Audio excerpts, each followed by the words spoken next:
तो hey the guys, welcome back to the new video. तो आज हम लोग बात करेंगे कुछ ऐसे पोकेमॉन्स के बारे में बेसिकली जिनसे तुम्हारी फटती है। इवन मेरी तो बहुत ज़्यादा हालत ख़राब होता था।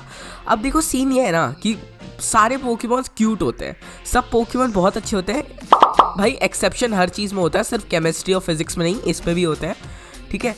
तो यहाँ पे भी कुछ एक्सेप्शंस है, इनको काउंट ना करके अगर हम लोग बाकी की पोकेमॉन्स पे ध्यान दें तो दे आर लाइक क्यूट। तुम्हें काफ़ी अच्छा लगेगा, बट ऐसा नहीं है कि सब चीज़ें क्यूट होती हैं।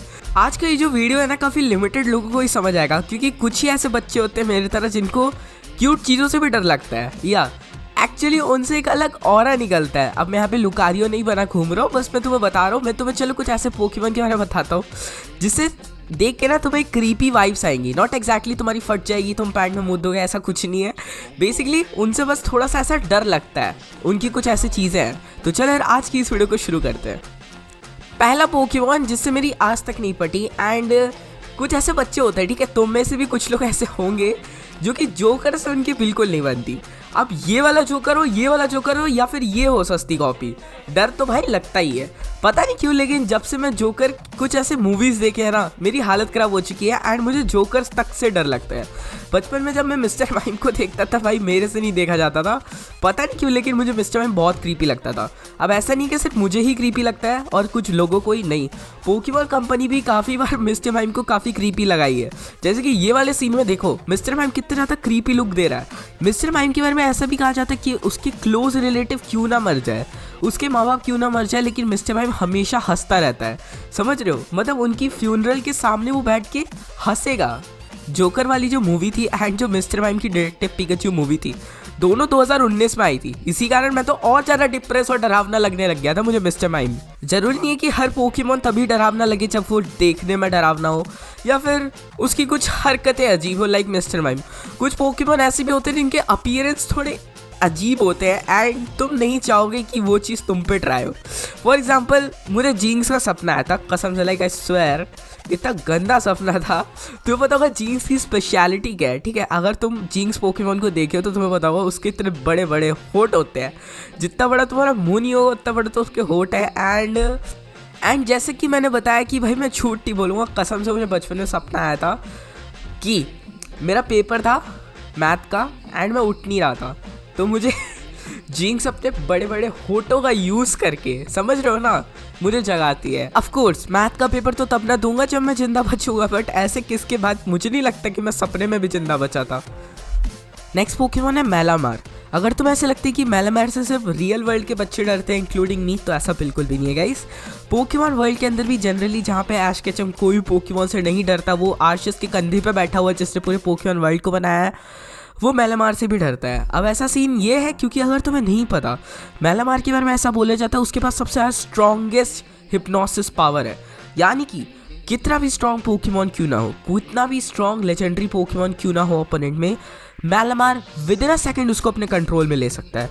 अगर तुम्हें नहीं पता तो ऐसा भी कहा जाता है मैलामार अपने शिकारों को अपने टेंट्रिकल्स के बीच में डालता है एंड उनके 6 टुकड़े करके खाता है, लाइक लिटरली 6 टुकड़े करके, समझ जाओ, चीरता है भाई वो पूरे शरीर को। एंड वन मोर थिंग जो मुझे मैलामार के बारे में काफ़ी ज़्यादा अजीब लगता था, वो ये है कि मैलामार का जो ऑरा है ना, यानी कि उसकी बॉडी के आसपास जो भी आता है वो धीरे धीरे सड़ने लग जाता है, लाइक लिटरली रॉट होने लग जाता है, जो कि तुम्हारे केले के छिलके के साथ भी होता है।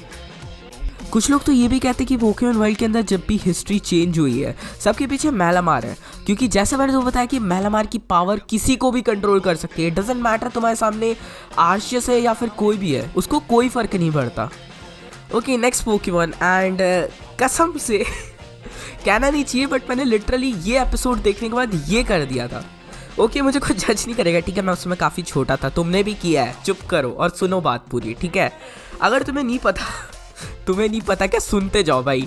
तुम्हें एनाबेला के डॉल से डर नहीं लगेगा, तुम एनाबेला की दोनों सीरीज देख लो, तुम्हें डर नहीं लगेगा। लेकिन कसम से बचपन में अगर तुमने सबरीना वाला जिम पूरा देखा है ना, मैं तुम पे अंधा भरोसा कर सकता हूँ कि तुम मुझे किसी से भी बचा सकते हो, क्योंकि बचपन में मैं अब कभी भी सबरीना का पूरा एपिसोड नहीं देखा था एंड लिटरली अभी भी मैंने सबरीना का जिम पूरा नहीं देखा है। मुझे ये भी नहीं पता कि ऐश ने कितने बार पार्ट लिया था सबरीना को हराने के लिए, क्योंकि मैंने वो कभी देखा ही नहीं भाई। मुझे आज भी डर लगता है सबरीना के डॉल और उसके एलेक्जाम से। Next Pokemon and I think last Pokemon, इतना भी डरपोक नहीं हूँ मैं, ठीक है, कुछ ही गिने चुने से डर लगता है। कुछ हाँ बेतुके है बट स्टिल लगता तो है ना। अब अगर तुमने ये वाली मूवी तो देख ही ली होगी, दबंग टायरेंसी या फिर जो भी तुम बोलो, ककून ऑफ डिस्ट्रक्शन वाली, जिसमें येवेल्टल भी था। लाइक किसने सोचा था? चलो तुमसे मैं पूछता हूँ जिन्होंने कार्लोस नहीं देखा था, अब बताओ बच्चों कैसा लगा येवेल्टल? अभी बोलोगे कि आर्शियस सबसे स्ट्रांग है। आई नो आर्शियस स्ट्रांग है, बट कसम से अगर तुम येवेल्टल के पावर को देखो देन आई डोंट थिंक कि तुम कभी भी ये कह सकते हो कि कोई पोकेमॉन उससे स्ट्रांग होगा। लाइक सीरियसली जब वो अपने कहर में आया था तब उसने सब कुछ को विद इन अ सेकेंड सुखा के रख दिया था। उसको कोई फर्क नहीं पड़ता भाई, उसको तुम्हें अटैक करने की भी जरूरत नहीं है, वो आसमान में खड़े खड़े तुम्हारी लाइफ एनर्जी एब्जॉर्ब कर लेगा, तुम्हें पता भी नहीं चलेगा। एंड जब मैंने पहली बार देखा था ककून ऑफ डिस्ट्रक्शन वाली, एज अ सेट मैंने उसको इंग्लिश में देखा है, तो ऑफकोर्स मैंने बहुत पहले देख लिया था और उस समय मैं लाइक कितने साल का था, 10 साल का समथिंग। एंड ट्रस्ट मी हालत ख़राब हो गई थी। येवेल्टल का ऐसा रॉब चढ़ा था ना मेरे पे, मैं उसके बाद कोई पोकेमॉन को उससे स्ट्रांग नहीं कहता था, मुझे बहुत डर लगता था येवेल्टल से। एंड आज की वीडियो के लिए बस इतना ही। एज अ साइड मैं इतना भी डरपोक नहीं हूँ, कुछ गिने चुनी चीज़ों से लगता था। मुझे कमेंट बॉक्स के अंदर बताओ कि तुम्हें किन किन पोकेमॉन से लगता था। कुछ लोग अपनी बहादुरी छाड़ेंगे मुझे पता है, बट हाँ मुझे पता है तुम्हारी भी फटती थी मैजिक आपसे। ओके तो आज की वीडियो के लिए बस इतना ही, मुझे कमेंट बॉक्स के अंदर बताना। तब तक के लिए चैनल को सब्सक्राइब कर लो for more such Pokemon videos. अगर तुम्हें पोकेमॉन रिलेटेड बातें करना पसंद है तो कर लो यार, चैनल को सब्सक्राइब क्या ही जाता है। तो चलो मैं मिलता हूँ तुम लोग से नेक्स्ट वीडियो के अंदर, तब तक अपना ध्यान रखना, पीस आउट।